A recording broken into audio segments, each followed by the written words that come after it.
You ever launched an offer only to be met with zero sales? This is almost guaranteed to happen if we don't talk about what we sell ahead of time.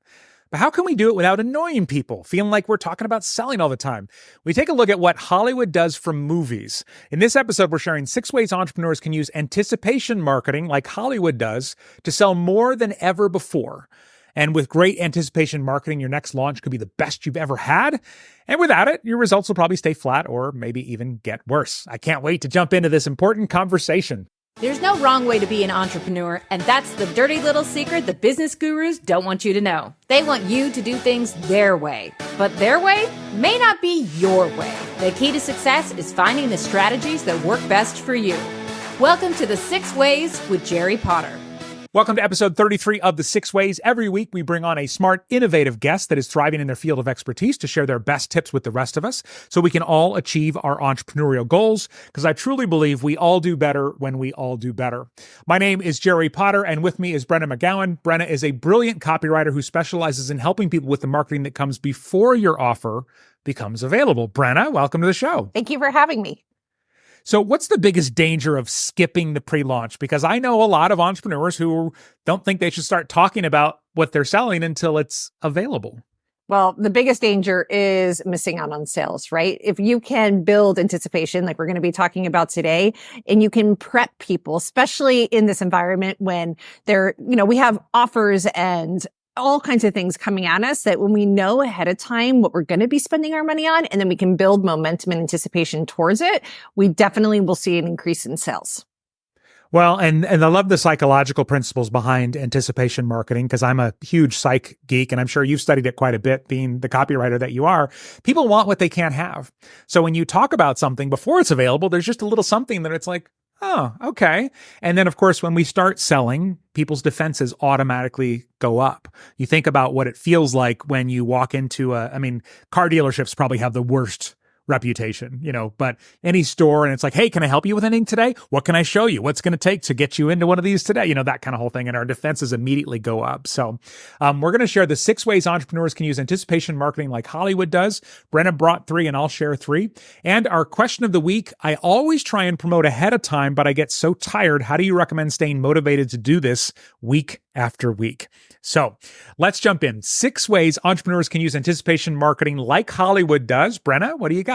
The first one is they plan in advance. So when we look at Hollywood, I love, my favorite example is a movie, right? You don't find out about a movie the day that it drops. They are actually putting out trailers up to 120 days in advance. Same thing with TV shows, concerts, all of these things.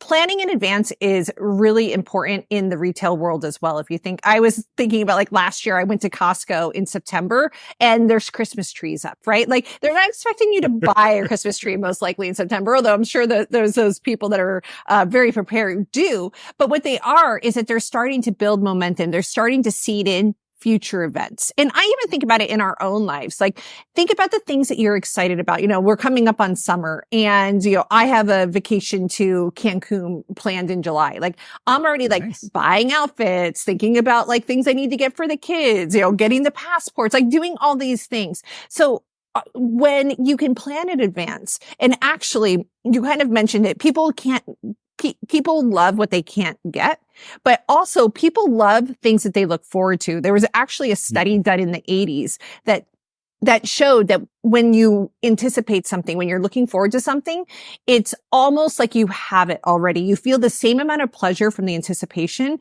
as you do from the actual event. And think about weddings. I think a wedding's a great example of this as well. It's like, I know I planned my wedding for 9 months. I had, I really, well, at least most of it, loved the whole planning process. The day went by like that. So think about that, how you can start really taking this concept and putting it into your marketing and your sales. I was at McDonald's this morning feeding my Diet Coke addiction, and they had, as of the day we're recording this, which is early May 2024, they had toys out for the new Captain America movie as part of the Happy Meals. And I went, and my kids and I, we love Marvel movies. So I was like, oh man, that must be coming out soon. So I looked it up. It's coming out next February. So the toys are there now and the movie's coming out next February. So Yes, they do. They do start promotion early, like in an unreal way. And now with the internet, even more, right? Where they'll put out a teaser trailer sometimes years ahead of time. So Exactly. all right. Next up, 6 ways entrepreneurs can use anticipation marketing like Hollywood does. Use countdowns. And I don't just mean the embedded countdown timers that are so common in online marketing, but counting down literally gives you a new reason to keep talking about something. So when you announce a date, good to do ahead of time, right? That's what we just talked about in the first tip. But in addition to that, you can say, wow, it's only 90 days. It's only 80 days. It's only 2 months. It's 30 days, depending on how far advanced that you want. Or even you could do every day, I think, 10 days out. So if you were to promote something ahead of time, let's just say it's 10 days before whatever you're launching comes out, and you just started posting about it every single day, people who were most engaged, let's say on social media, are kind of like, okay, we get it. But if you just said, wow, 9 days, and then here's a new piece of value, and 8 days, here's a new piece of value, keeps it really, really fresh. And Hollywood and, most anticipation marketers do a really great job about that, just simply using countdowns as a way to build up to it. And maybe it's the former radio personality in me, and it's like number 4 this week on the charts. But countdowns are very, very powerful.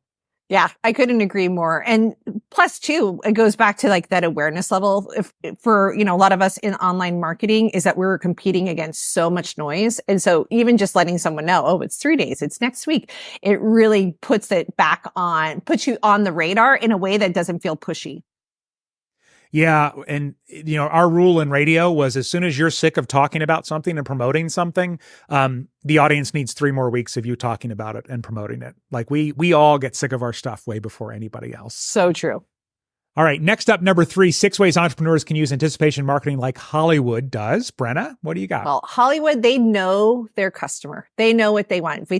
I always think about the Real Housewives, scenario, and I don't watch it anymore, but I used to watch it a lot, years ago. And I think about like the different trailers that they put out. Hollywood is going into focus groups. They're not just creating a show just because of a guess. They're actually going and doing research on their customer. They're getting the information that they are very, very well aware of their customers' likes, dislikes, the type of thing that draw them in. And so in online marketing, this is so important. And this is often I do a program called the Pre-Launch Plan Program, and I show people how to use anticipation before they actually launch. And the first step that we do is we go so in depth on knowing our customer research, analyzing customer research.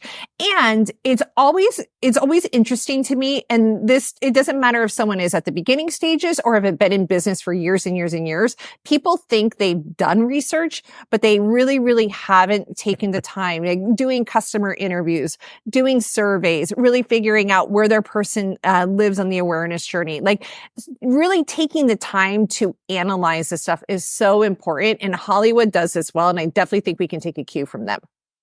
And that basically gives you the ability to speak to them on a much deeper level as you're building up to your launch. Is that how? Yeah, that's exactly it. That? And when you do the funny part is a lot of people will wonder like, oh my gosh, I don't know what to say on social media. Well, how do I do this in a way that doesn't feel repetitive? How do I not get sick of myself? And literally when you do this customer research and we do the process that I'm talking about, your customers and clients and potential clients tell you exactly what to say to them. They tell you the content to make. We create the entire strategy is based on VOC. And not only that, it was interesting. I'm running a cohort right now.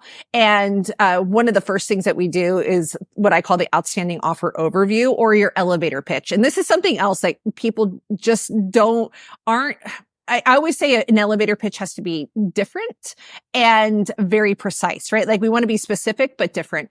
And so one of the people in the program, one of the students was reading hers off, and another, it was during a group coaching call, and another person was like, oh my gosh, that is so good. Like that is so clear. And it was exactly, and I was like, yep, that was like that snippet of voice of customer that we just plopped in. So the more that you can know your customer, everything in your business becomes easier. I think as marketers, when we hear really good copy, like we almost get a chill. We're like, oh, and it starts with that customer research, just like you said. So exactly. I love it. All right. Next up, number 4 of 6 ways entrepreneurs can use anticipation marketing like Hollywood does. Drip the information. So Hollywood slowly drips out stories about what happened during filming, cameos, different things like that. So there's always something to say. Sometimes they drip out information by talking about how the stars are dating or whatever it might be. But most entrepreneurs, myself included, we tend to word vomit the information. Instead of saying the same thing over and over again, what we should do instead is talk about one thing at a time, because that's all they're going to remember anyway. So, for example, during a recent launch, during the workshop before Open Cart, I came in one day and said, I'm going to teach them what's working so well for clients. And that I was also going to guarantee that anyone who joined our full program would absolutely love it. And so then I taught that one piece. And then on another day, I said, hey, we're also going to be doing this. And so sure, on your sales page or your opt-in page or your information page, have all the information, but then each one of those can be pulled out in a little piece, because if you give somebody 10 pieces of information, they will remember 0. If you give them 2, they might remember 1. And if you give them 1, they're much more likely to remember at least that one piece of information. Yeah, I couldn't agree more. And I think this is why a lot of times launches don't do as well as we hoped. It's because we are bombarding people. It's very abrupt. Like all of a sudden we open our cart and we're trying to educate them about why they need this. We're trying to explain the differences in the program. There's so much information that you think about a sales page too. I write sales pages, occasionally for clients, not as much as I used to, but a sales page, I'm writing between a 20 and 40 page document for a traditional sales page. And most people are trying to squish that all into 10 emails over a 5-day period. And then they're wondering why things aren't converting as well. And I love what you're saying about dripping things out. The interesting part is, because I do this day in and day out for clients and for students, is that and this goes back to that VOC, when we look at the VOC and we look at all of the information that we want to tell people, often we have, when I do a pre-launch for someone, it's usually 5 or 6 weeks. We usually have more content than what we know what to do with. There's so many different ideas and concepts. So I think what you're saying is so smart. Just slowly drip these out, and this content creation hamster wheel that we feel like we're on a lot of times starts to dissipate, and you become more effective. Yeah. And remind us again, what does VOC stand for? Oh, thank you. Voice of customer. So this is when you're doing your market research or voice of customer. I'm using copywriter jargon. So thank you for catching me. No, that's okay. I just want to make sure we're all on the same page. So, all right. Next up, number 5, 6 ways entrepreneurs can use anticipation marketing like Hollywood does. Brenna? Yes, is that they build in the curiosity tease, So if you think about the old days, way back in the day, I grew up, in the 80s, early 90s, is that, after a series was over, after a year, most of these series would, in May when it ended, they would have some type of cliffhanger or something that gets you coming back. And you see it too sometimes on, our Netflix shows and different things, but there's lots of curiosity that Hollywood does. And this is even when I think back to the example of Real Housewives, they're teasing you along the way. So they're kind of the commercials that they're putting out. They're saying, oh, what's going to happen to this person? And you want to be a part of it. So creating open loops in your content is so effective. And this is what Hollywood does all the time. And it's kind of, I would say this is definitely a slightly more advanced thing, but it can totally be done and the results are fully worth it. Of my 20 years in radio, one of my fondest memories, instead of bringing in a radio consultant once, they actually brought in a Hollywood screenwriting consultant to work with our show on building ongoing story arcs and things like that. It was just the most fascinating thing. And she taught us all about, brain gaps and the power of curiosity and stuff like that, which obviously I use now in marketing still all the time. But it's worth it. And like I said, it takes time, but you can sit down and you can map out your email series and go, okay, this email is going to open this loop and not close it, but it will close this one. But then in the next email, I'm going to close that loop. And like I said, it can be a little overwhelming for the brain, but you map it out however it works. And the effectiveness is unreal because people stay engaged all the way through in a big way. Yeah. So. And it doesn't have to be a long drawn out story, story arc either too. So And I know that's, we're kind of going back and forth, but when I think about it, like this last pre-launch that I did, I had a week-long series where every day I opened a loop of what was going to come the next day. But something else that I show my students as well is, if we're trying to get people to click over to a video that we've done or a podcast, right? Is that in not giving people all of the information, but actually opening some type of loop that they're really curious and want to click over. So you can do this at like a micro level and a macro level as well. Well, and just, for a blunt example that's right in front of us right now, for those of you that are watching the video of this, we can't see it right now while we're recording, but when this comes out, we've actually got open loops for the 6 ways on the screen right now. And so those are specifically designed to make you curious and go, oh, I can't wait for number 4 or whatever it might be. So, all right. Next up, number 6 of 6 ways entrepreneurs can use anticipation marketing like Hollywood does. Ask your audience for help in the creation.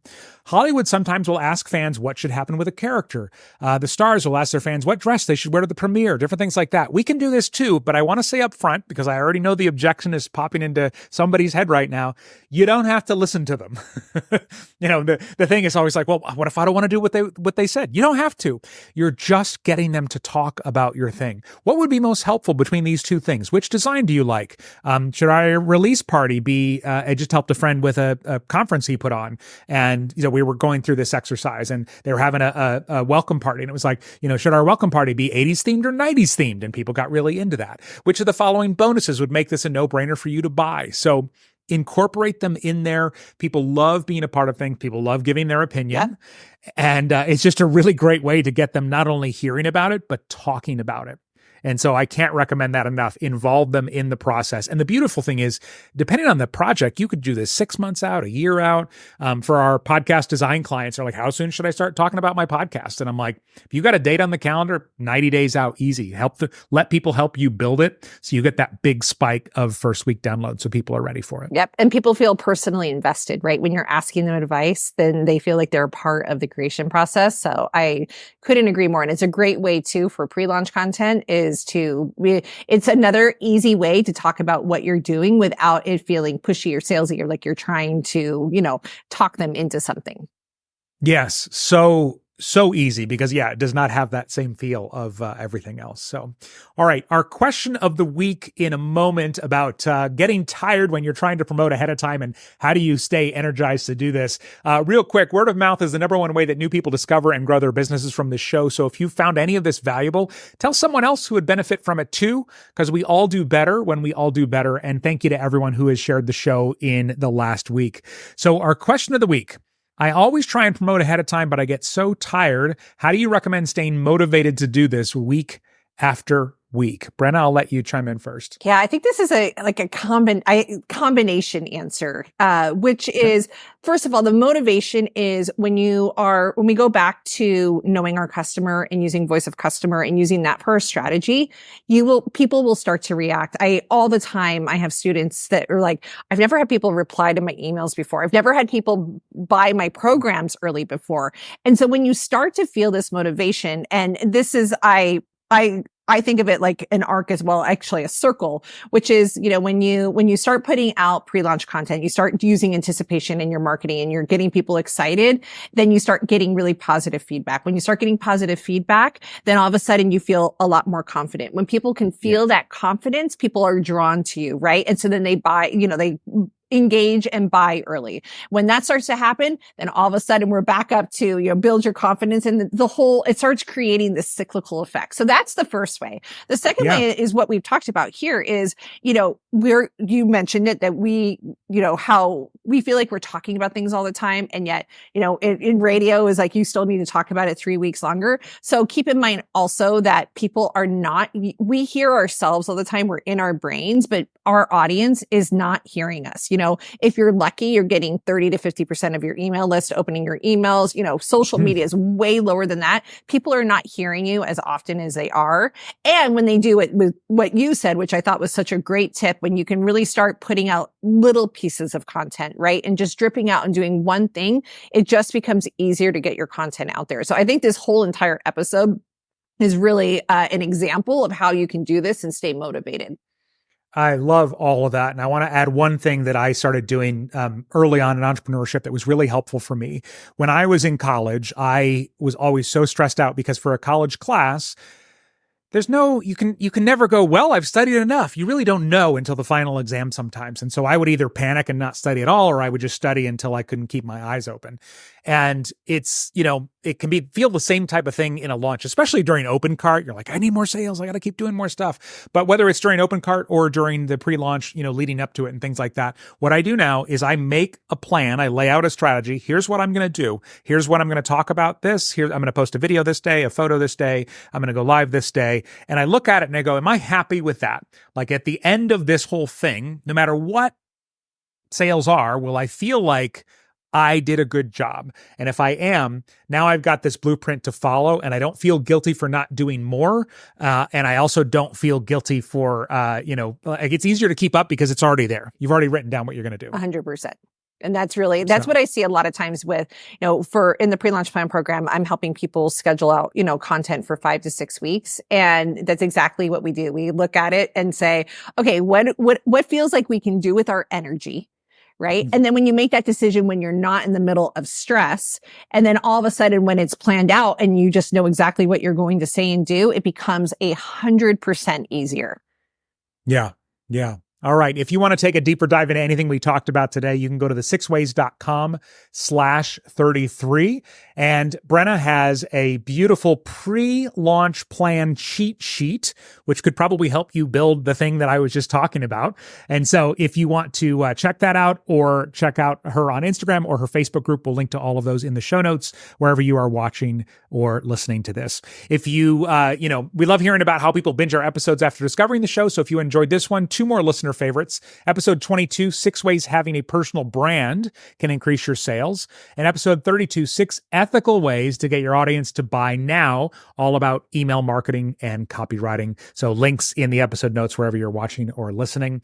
Remember, we all do better when we all do better. So keep helping each other out. And Brenna, thank you so much for being on the show. Thank you for having me. I loved our conversation.